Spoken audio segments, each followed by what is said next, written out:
Hey everybody, what's cracking? What is going on? What is going on? What is going on?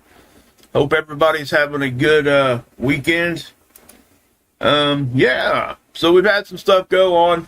We're gonna take a look at it. This will absolutely be a very short one. I'm just gonna get straight into it, guys. I want everybody to understand that what's happened. I got family here at the house, so I'm going to make this quick. I need to go spend some time with them. Because not need to, I want to. So, we're going to do that today. But I do want to give you guys this update because it is, we need to be talking about this a little bit because we got some sunspots and things like that turning in right now, causing flares, almost X flares. We got some eruptions, bigger eruptions that fired off already. So we're just gonna roll with it like that because it definitely is going to be needed to be talked about, and I would expect this week is probably going to get fairly busy. We are moving into more of an expected uptick time as this month moves forward as far as historic data and what we would expect to be seeing. We get certain times of the year, it just gets to be, it just most certainly gets to be more active and able to forecast things a little easier because of that. We just expect things certain times. So, anyway, can I get a 5 for 5 in there? I think I got one of them. Make sure everybody's getting them. Linda, hey Linda, thank you for the 5 for 5. Hey, Other Joy, got the first one in here. Good to see you, girl. Itchy Yander, Mark, Dennis, Jan, Linda, 3 Horse Running. All right. Stephen A., what's up? Mark Matheny, Deb. I'd say hi to everybody. Hey, Surgery 68. Guys, we will be doing a members only stream tomorrow. 100% tomorrow. So if you're not a member and you want to become a member, be a part of that. We have a lot of fun. So we're going to be doing some members only streams. Thank you. I've already done quite a few of them. Thank you to all those that have been gifting memberships. Genius by Design, Full of Hope, AA Ron, Deep Quake 9. I mean, just so many have been. K. Anybody that comes back and watches, as this thing goes forward, I really do appreciate you. So, anyway, so let's get into this. Now, okay, flare right here. Okay, that just happened a few hours ago, and there absolutely was a radio blackout, almost an R3 radio blackout storm. Here is the D region, and this is what we look at for when we check out the X-ray from flares. We'll see a bullseye type of signature here. When we get radiation storms, the poles will typically light up here, and we've seen that. Obviously, I've been able to show you that quite a few times as of late because we've had some radiation storms. So with that being said, this big flare actually happened right over there, right there. Okay, so that's where the most radio blackouts would have happened, but it stretches out, right? So if you're in the States, especially East Coast, you may have experienced that if you're a ham radio operator.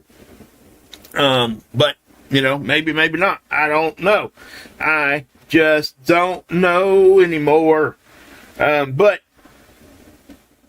it absolutely did happen. So we will just leave it at that. Now, if you guys could, please share the stream out. I know I kind of jumped into this. I had it going at 4:14. That was a mistake. So I had to go in there and change the time. And sometimes notifications get all jacked up when that happens. But we did have a geomagnetic uptick here in activity. That was most likely from the coronal hole, and we will check that out here in just a second. But we got these sunspots, guys, turning in. And these are active. Now, what I'm going to do is I'm going to take you guys over here. And I may be able to show you this one on this or not. Not really sure yet. Okay, yeah, that's not going to show up on the 304. But what I am going to do while I got you here, I'm going to show you the flare, okay? But first, I want you guys to pay attention to these dark signatures roping across the front. Those are magnetic filaments. Those will erupt when they become unstable. They'll lift off and explode out into space. Those become, a lot of times when they're this big, massive geomagnetic storms. Okay? Or at least massive CMEs. And basically what happens is, it's like a filament in an incandescent light bulb. If anybody's close to my age, you know, everybody remembers grabbing an old incandescent light bulb and shaking it by your ear to see if it was good or not. What you're listening for is that filament that breaks in the middle of that, and it rattles around in there. It's a little wire that's coiled up. It causes resistance, and that's what generates the heat, and the heat generates the light. That's what makes light in a light bulb. When that filament breaks, obviously that electrical circuit is broken, so that no longer can happen. Well, kind of similar here with magnetics and everything, with the filaments here laying on the sun in a bigger way. Okay, they will break, they will erupt, they become unstable magnetically, but essentially kind of the same thing. And when they do, they go out in all different directions. So, butterflies here, heck yeah.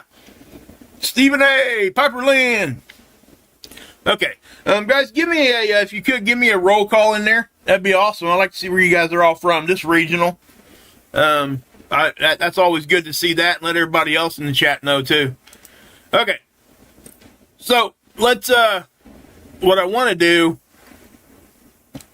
because I couldn't show you that eruption over there on ISWA, I'm going to show it to you here on SDO. So we'll let this thing load. Hopefully, oh man, I went to the wrong one. Let's go here. Hopefully it'll take us back far enough. We'll see. Is it going to run or is it not? Come on, SDO. Let me down. Let me down. Well, while it's loading, I will show you the flare. Check that out. That was almost an X-Class flare. It's hard to tell if it was still a little bit on the backside. I don't think it was. It could have been, I guess, but it's right on the limb. And the reason I'm mentioning that is if it is a little bit on the backside, that means that probably was an X-flare. Okay, because the sun would have blocked some of the X-ray. But there were radio blackouts in the day side of the planet, which I already showed you where that was at. So, with that being said, we will move on from that. But I just wanted to show you that. Now, that again, we got blasted with X-ray right there. Boston, Nevada, North Carolina, Ontario, love it. Ohio, baby. Next exit, baby. Love the name. Boston, I said that, South Dakota, Kansas, Illinois. It's alright. Hey, I miss people all the time. Hey, DJ Vibe, like the name. Lando, what's up? East Tennessee, baby. Get over and check out East Tennessee Preparedness. He's doing a good job over there on his channel, too. Alright, now, so let's see if SDO has loaded, because I want to show you, and I'm going to be able to show you a filament release also. The one I was just mentioning, hey, that the filaments release off. I was actually able to catch it here on SDO. So, if we go forward here, watch up here. See that? That is one of those filaments lifting off. Wham! And that most certainly did go out into space. Now, is it coming at Earth? There could be a small component of that, but it does look to be going off to our right, which would actually be west when we're talking about the sun. Okay? So not really, if we do get hit with that, most likely it's going to be a glancing blow. I'm trying to see if this made it back far enough to show you that eruption. Oh man, it missed it barely. Tag on it. All right, let's do this then. Let's go 21 to the 22nd. So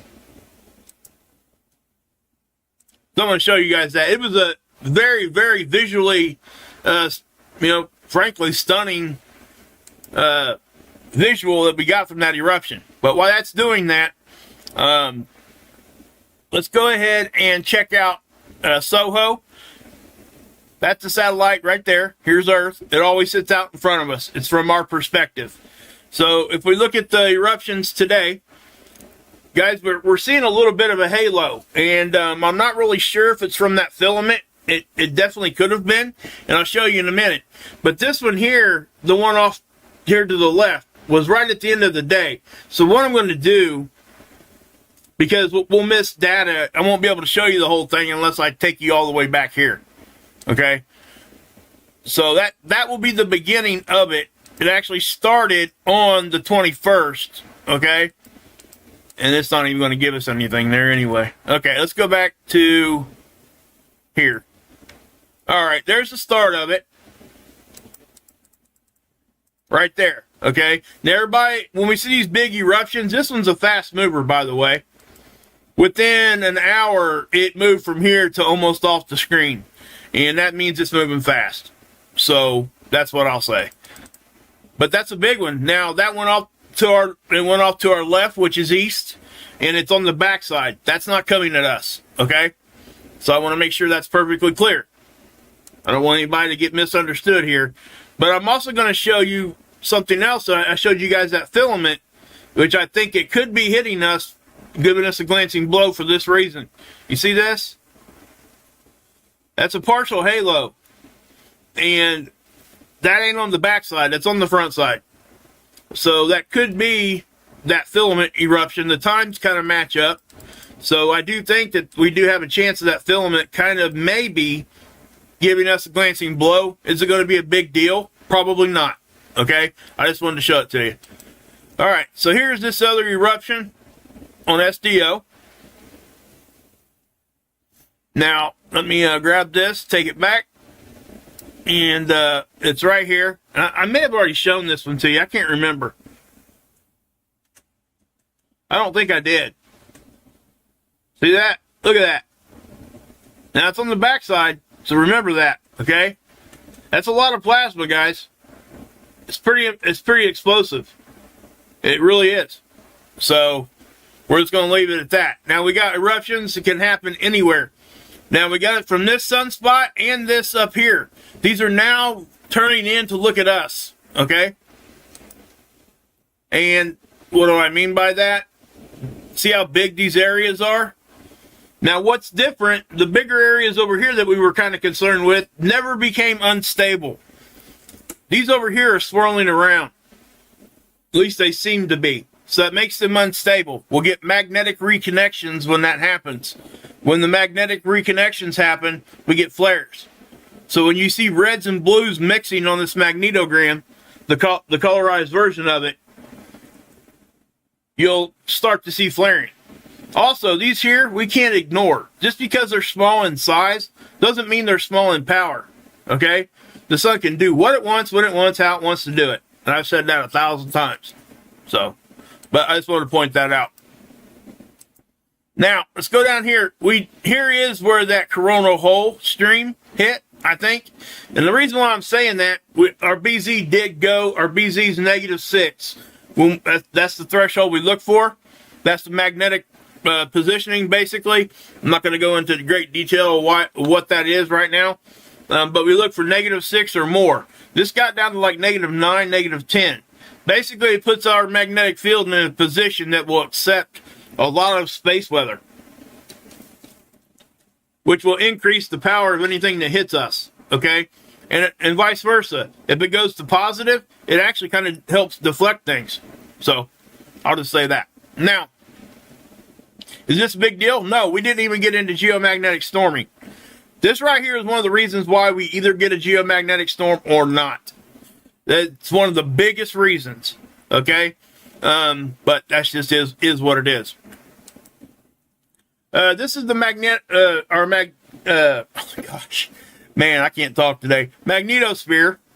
So, this is speed only. Sun's off to the left. This is density, okay? And this is magnetic pressure, which is what most people really understand. We can all understand what pressure is, right?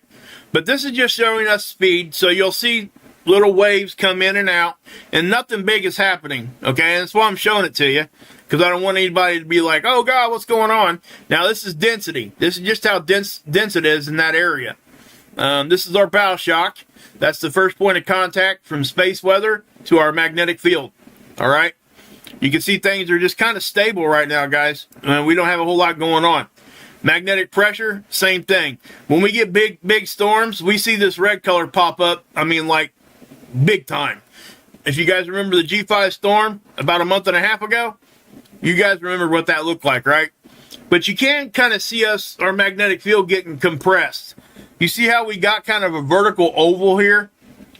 That means that things are getting pushed. It's not a circle, right? That means things are getting compressed. So what happens is when we get compression, sometimes we'll get rapid expansion after that. But that typically happens when we get hit with like CMEs and stuff like that. So we are just kind of compressed right now a little bit. It doesn't really mean a whole lot, but it is something we need to look at, okay? We just got to keep an eye on it. And that's the only reason why I'm bringing it up. So, guys, I'm not going to, well, I'll tell you what I'm going to do. Shoot. I don't know if I can do it right here. Well, I'm not going to be able to show it to you, okay? But we had a record-breaking tornado. It was over 300 miles per hour. Now, I knew about this tornado when it happened. I was actually watching it live on Reed Timmer.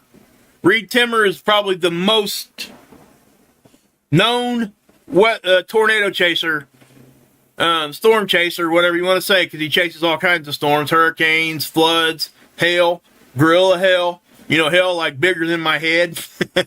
Anyway, he caught with a drone the most amazing video of a tornado I've ever seen. And it has multi-vortexes, and things are just spinning around. I'm not going to show it to you because that's how he makes his living. All right? I'm not even going to try to use it as fair use. I'm not even going to do that to him. Okay?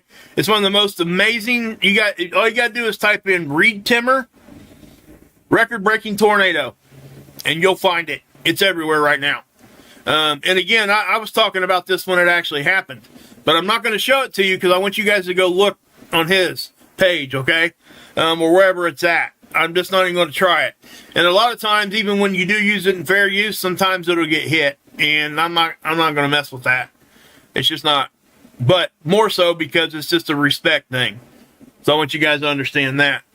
But over here at Dr. Tony Phillips' page, we're not the only planet that gets aurora. NASA, the NASA model here, they show aurora on Mars. So, other planets get hit with CMEs and it causes aurora also. But he's talking about this flare also right here. We do have to pay attention to this area, okay? This was kind of cool too. I'm not going to really go into this article, but this guy caught, what was his name? Akam Schaller. Okay, he was watching on the 18th. He seen the ISS go between two of those big sunspots at the same time as a jet trail went through there. So all that stuff was going on at once, and he caught it on an image here, a photograph. So yeah, that's pretty cool stuff, man. So go check out Dr. Tony Phillips, spaceweather.com over here. I shout him out every time. His page is a go-to for mine. I look at his either before or after mine. I look at it all the time. He's just really, really good and accurate information over there, guys. So go check it out. Spaceweather.com. Guys, the chances of M flares are 60%, and now we're up to a 15% chance of more X flares. So NOAA's recognizing the increase here also. This is the official forecast. Whether these geomagnetic storm forecasting stays, we'll have to wait and see. It is the weekend. They will oftentimes wait until Monday to update things. Okay? So, but guys, I'm going to be, like I said before, guys, I'm going to be doing a format change here on the channel. I'm going to be doing a morning update, either a short, straight to the point, kind of like what I'm doing right now, but even shorter, more condensed, to 10 to 15 minute video in the morning, and then I'll do a live stream at night too, okay? My normal stuff, but I want to add that to the morning, okay? That's how my channel was built. That was the format I was doing for years, and it worked. It really did. People understood what I was saying, and it allowed me to, especially with edited videos, you won't hear the squirreling if I choose to do edited videos. But if I choose to go ahead and just do short little live streams, it saves me a lot of time of editing. So you're probably going to get a mixture of both. But that, I'm going to try to start that tomorrow morning. So look for that. I'm going to need your guys' support on that. Please come back and watch. At least watch that video and then come back for the live stream that night. You can, on the edited videos at the beginning of the day, just, you don't have to really watch it. Just put your earbuds in, get ready for your morning or whatever, and listen. If you want to watch, awesome. I mean, it's really what I just want to give people that don't have the time the ability to still get to this information and not have to work too hard to get there. Okay? So that's my goal. But I also want to grow the channel, and that's what I'm trying to do. And I can only do that with your guys' help.